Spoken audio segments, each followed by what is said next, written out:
Hey everyone, Cloud here, and welcome to my guide on the Dragon Slayer quest. Now, just a pre-warning, this quest is obviously the hardest one that free-to-players can do. I'm currently doing this quest as a member, so there may be some items or things I use during it which free-to-players may not be able to use. However, the guide is practically going to be the same thing, so you just might need to alter a few things here and there. But that's the warning out of the way. Anyways, on to the requirements. Now, being a hard quest for free players, you will need 33 quest points in order to complete the quest, or even start the quest I should say, and you're going to want at least sort of 25-30 plus in attack, strength, defense, or even range or magic to be able to stand a good chance of killing the dragon. They do recommend having 50 plus combat skill levels, but you don't need that much. It's literally just sort of a strategic way of killing it. You're also recommended to have 33 magic during this quest, otherwise you may need to use a lot of coins for a certain part. That will make it a bit more sense further on. And also 43 prayer is recommended to use protect from melee, which will help dramatically during it, but again it's not a requirement, so don't worry too much. That's it for the requirements. Now onto the items. Now there's quite a few items needed, so I'll go through them all. Just take note on what you need and make sure you've got everything. So the main item requirement is you're going to need the best armour and best weapon for your level available to be able to destroy the Dragon Elvarg. We'll get onto that a bit later on in the quest, but obviously you want to be as geared up as possible. For actual items, now for collecting one of the map pieces, you're going to need these items: an unfired bowl, a wizard's mind bomb, a crayfish cage or a lobster pot, not one that's in your tool belt, you need it as an actual item in your inventory, and a piece of silk. For the third map piece, if you don't have 33 magic, you're going to need 10,000 coins to buy a map piece. If you do have 33 magic, you'll need the runes to be able to use telekinetic grab, and also to kill Wormbrain, who you get this map piece from, you need to either use a halberd or ranged or magic attacks, so just take note of that. And for fixing the actual boat, which comes a bit later on in the quest, you're going to need 2,000 coins, 3 regular planks, and 90 steel nails. So these recommendation items are only going to apply for members only, but if you are a member it's definitely worth having. If you have a combat bracelet, you can quickly teleport inside the Champions Guild, which you're going to need to go to a few times during the quest, so that just sort of speeds it up. You are definitely going to want some anti-fire potions for your member. It will really help out. Super anti-fire will be even better, but most people will not be at that Herblore level when doing this quest. And a Ring of Life could come in handy if you're really worried about sort of dying against the dragon, but there's not too much worry. You can get back to the Greystone quite quickly, so you don't need to really worry about that if you do die. But that is everything for the items. The enemies you need to defeat, now these first lot of enemies I mentioned, you may need to kill more than once, which will make sense during the quest. You need to kill level 4 zombie rats, level 18 ghosts, level 18 skeletons, level 20 zombies, so you might have to kill 1 or 2 of those, or possibly more. You also need to defeat a level 56 Melzar the Mad, a level 80 Lesser Demon, Wormbrain is optional, and the main enemy is Elvarg, which is level 90, but we'll get onto that dragon a bit later on. But that is absolutely everything for requirements, items and recommendations. Just take note you've got everything. Play this, click back if you're not 100% sure, you just want to make sure you've got everything possible. And now onto the quest starting point. We are currently at the Varrock Lodestone, which can be accessed via the Lodestone network. If you don't have all the Lodestones unlocked and want a guide on how doing so, I have one in the description below. Now I definitely recommend having quite a few of the Lodestones unlocked for this quest just to speed it up, so definitely make sure you have that as well. But anyway, the quest starting point is to speak to the Guild Master in the Champions Guild, which can be found just sort of south of the Varrock Lodestone, or again, as I mentioned, if you have a combat bracelet you can teleport inside the guild like that as well. But either way, you want to go speak to the Guild Master to start the quest. So after speaking to the Guildmaster, you'll be directed to Ozyak, who can be located in a little house just south of the wilderness and directly north of the Edgefield Lodestone. So we're going to head there now using the Edgefield Lodestone via the network. So once you arrive, go to speak to Ozyak and ask if you can purchase Rune Plate Body from him. Ozark will say he will sell a rune plate body for him, for you even, sorry, but you have to slay Elvarg, the mighty female dragon residing in Crandall Isle, and it will tell you to go revisit the Guildmaster for information on killing her. So quite a big task we've got to do here, but we're going to return to Guildmaster now and speak to him. So once you start speaking to the Guildmaster, you will have all these different talk options to ask him. Now you want to make sure you ask him every single thing possible, because otherwise you may get up to certain parts of the quest that you won't be able to receive certain items or do because you haven't asked the Guildmaster. So you need to talk to him about all the map pieces, about protection against dragon breath, about buying a boat, and after speaking to him about the map pieces he should provide you with a maze key. But just make sure you've asked him everything, even go once over just to double make sure. It's just, otherwise if you're going to bump into a problem later on, you're going to have to come back to the Guildmaster, so it's just going to be a nuisance. But anyways, once you've finished speaking to him, we're now going to start with the tasks in order to prepare to killing the dragon. So, first we're going to get the anti-dragon shield. Now you can skip this section by buying an anti-dragon shield from the Grand Exchange or another player. However, you can just get one for free by travelling to Lumbridge and speaking to Duke Horatio, who can be found on the first floor of Lumbridge Castle. So I recommend doing that, save some money, and you get free dragon shield that way. So anyway, teleport to Lumbridge using the Lodestone network and go speak to the Duke and ask him about a shield to protect you from dragon breath. So, once you have the dragon shield, we're now going to obtain the map pieces. Now, I'm going to get the hardest part of the map piece out of the way first, which is to go to Melzar's Maze. So what you want to do is make sure you've got as much sort of food possible, best armour and best weapon, because you're going to have to kill a few enemies, as well as Melzar the Mad and a lesser demon, who can be tough if you're a low level, so be prepared as possible. But for the actual location of Melzar's Maze, it can be found south of the Crafting Guild. Now, if you teleport to Port Sarim using Lodestone and head directly west from there, eventually you'll come up to Melzar's Maze, but I shall speak to you when we arrive. So, once you arrive in Melzar's Maze, you'll see there's lots of doors, ladders and monsters about. Now, each of these monsters will contain a key to get you through a certain door. However, there's only a specific type of monster that will drop the key, and there's only a certain door that will actually allow you to go further up, so you want to pay attention to this. So, first we've got some zombie rats, and we need a red key, so you need to kill the small zombie rat with the long tail. That is the one that should drop the key, but you may need to kill it once or twice, depending. It's not always 100% definite. But once you obtain the red key, you want to open a northwestern door, just look at the one I go to if you're not 100% sure, and then proceed up the ladder. Okay, so the second room is home to the ghosts, and we need an orange key, and it is dropped by a ghost with a cape and not a hood, so you want to look out for that one. Again, it may take you a couple of attempts to get the key as a drop. After obtaining it, head through the middle door, second from north on the eastern wall. Again, just pay attention to what door I go through if you're not 100% sure. Then we'll be in the third room, which holds a few skeletons, and we need a yellow key. Now, the skeleton with a round shield must be killed to obtain this key. Again, may take you a couple of tries to get one, and after killing it, you need to use the key on the southwestern door, and then keep climbing down the ladders until you reach the basement. So once you're in the basement, you'll see two zombies. Unlike the other rooms, there is no way of telling which zombie will drop the key, so just kill both of them until you obtain the blue key. And then once you have that, you need to proceed through the blue door and not the exit door, otherwise you'll have to start completely again. So just be a little bit careful. Once you go through the blue door, you now need to fight Melzar the Mad. Now, he mostly uses melee attacks, but he can also use spells like Fire Strike and Weaken, and he is fairly weak to kill. But don't underestimate him, just to be on the safe side. While you're fighting him, he will spawn like cabbages, which you can eat if you're low health, but hopefully you did bring enough food with you to sort of make the fight last. And once he is killed, he will drop the magenta key. He should definitely drop this on the first time, and then you want to use this key on the magenta coloured door to progress to the final room. Now, in the final room there is a lesser demon. Now, you want to kind of sort of get yourself prepared before you go and start fighting it, because you don't want it to sort of attack you before you're ready. Now, I was waiting in the room for a couple of seconds and didn't realise Melzar does reappear and will start attacking you again, so you kind of just want to sort of get to the very sort of end corner of the room away from the demon. That'll give you time to set up with like prayer, anything like that really.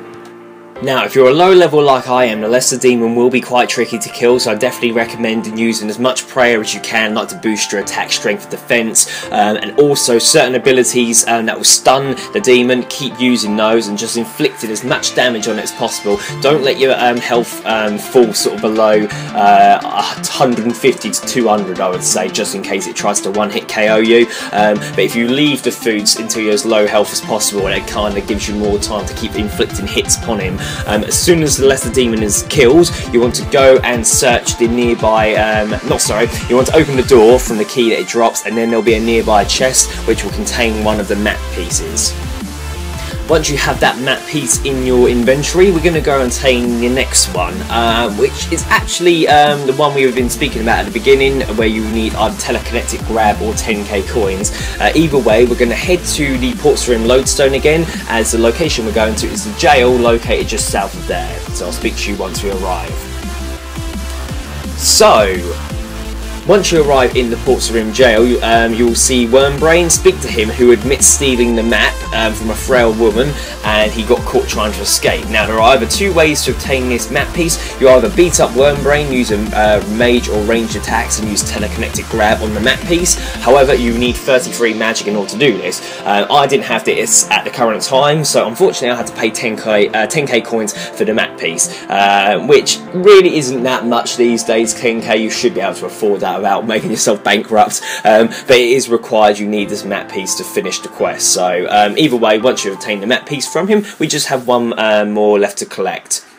So when you spoke to the Guildmaster, he would have mentioned to go find the Oracle. Now the Oracle can be found on top of Ice Mountain, which is located west of Edgeville and north of Falador. So I would teleport to the Falador Lodestone via the Lodestone network, and then from there you're going to head directly north until you arrive on Ice Mountain, and you want to go find the Oracle.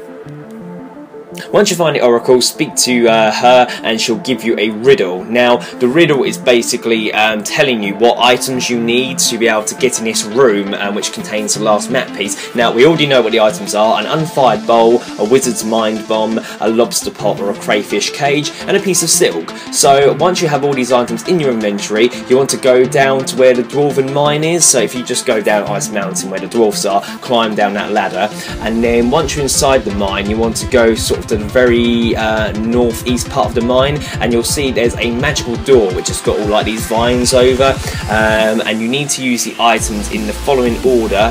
Well, actually it doesn't have to be in the following order, sorry, any order, but you need to use all 4 items on the door to be able to get in. Now be careful not to drink the Wizard's Mind Bomb, as the left click action is to drink it, so make sure you right click all the items and use it on the door. Once you use all the items, you should see the spell disappear, and you'll be able to now head inside, and the chest inside there will contain the last map piece.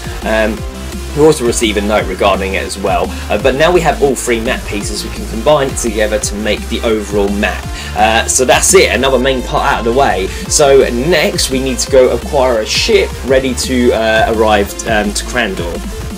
So go back to Ports Rim again using the Lodestone network, and at the port docks you want to go speak to a man called Clarence, who can be found sort of the most southern part of the dock. Just watch where I go and you'll see where to go. Go and speak to Clarence, and he'll offer to sell the ship to you, but he will instruct you, he will inform you that it's damaged as well and you will need to repair it. So you want to purchase the ship for him for 2k coins, and then obviously you need your 90 steel nails and 3 regular planks, and you want to go down to the bottom part of the ship and keep repairing the same part of the ship until you've used all 3 of your planks and nails, and the ship will now be seaworthy.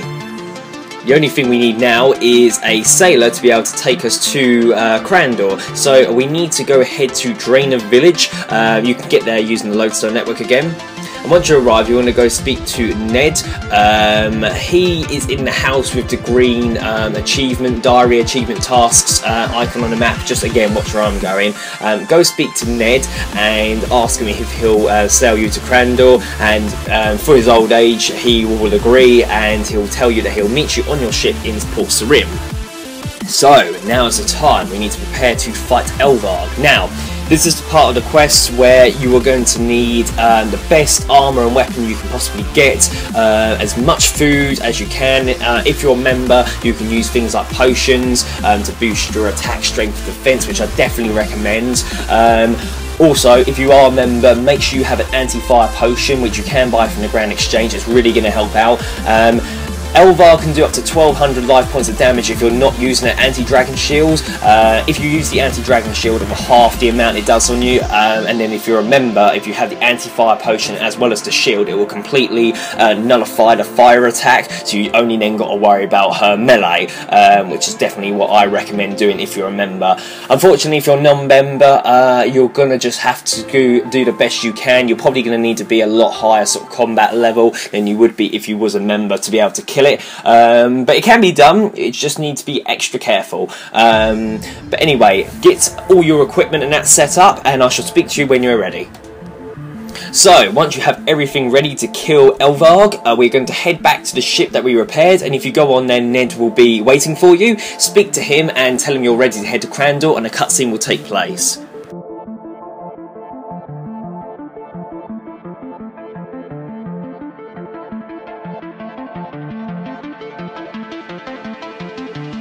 So, after the cutscene, you would have crashed on Crandor, and we need to quickly head inside the Crandor volcano. So you want to run right to the top of the volcano. There'll be enemies that do try and attack you. Just ignore them and get past them as quick as you can. And eventually you'll see like an opening. Climb down there, and you'll see a cutscene of Elvarg waiting for you. You want to run past the skeletons, and there'll be a little wall with spikes, and you'll be able to climb over the spikes to fight her. Just make sure you're ready before you climb over, because as soon as you do, the fight will begin. So, wish you luck. I'll give you some tips while I'm fighting her. So, as I said, if you remember, using the anti-fire potion is going to help dramatically. If you have super anti-fire, but I doubt you will if you're doing this quest, you won't have to actually use a dragon shield anymore, so that'll allow you to use a two-handed or dual-wielding item. Prayer potions will help if you are a member, and like I said, if you do have 43 prayer, regardless of member or not, you can use protect from melee, which will dramatically help against Elvarg. If you run out of food and don't have an emergency teleport, you can run to Tsar City, which is just outside the volcano, and there's a bank in there to heal and get more food. And you'll be able to use the Karamja volcano to get back to Elvarg, save having to go to Crandor again. But anyway, if you're going to be using melee against her, it's the most common tactic, but can still be risky. Using abilities like kick and backhand are recommended, because Elvar can't be stunned. They cause 188% of weapon damage, so you'll get a high amount. Elvar is not weak to any specific melee attack. So obviously you want to use sort of a quick one-handed weapon as possible. I think I was using a scimitar or a longsword at the time, I can't really remember now. And the key to fighting her with melee is just to keep inflicting as much damage as possible against Elvarg as quick as you can. Leave your health to sort of get lowish before you start eating the food to heal, because obviously that stops you attacking Elvarg for a short period of time, and you want to inflict as much damage as possible. Just don't let your health fall too low. If you're using range, it's inadvisable for non-members due to the lack of decent one-hand range weapons. If you are a member, attacks like Binding Shot can be used, javelins can be used because you can use them as one-handed weapons, things like that. Magic, if using magic, you want to use a Water Blast or stronger spell. Again, you want to use a wand, because it's a one-handed weapon, so you can use Dragon Shield, and again you want to keep using as much sort of spell against it to cause as much damage as possible. But really, I reckon most of you will be using melee to kill the dragon like I did. It's the most sort of common way of doing it. But eventually just keep doing what you can, and once you finally finish draining her life points, you'll kill Elvarg and rip off her head as proof of you killing the dragon, and then you want to leave Crandor. What you want to do though, just to make easier access to get back here another time, rather for training or anything, climb back over the wall, and if you keep heading south, there'll be a wall that you can open to go out, and it will now be unlocked. So anytime you come back to here, you can go where Elvarg was using the wall. But either way, now we've done that, we want to use the teleport, lodestone network even, to return to Edgeville and speak to Oziak to finish the quest.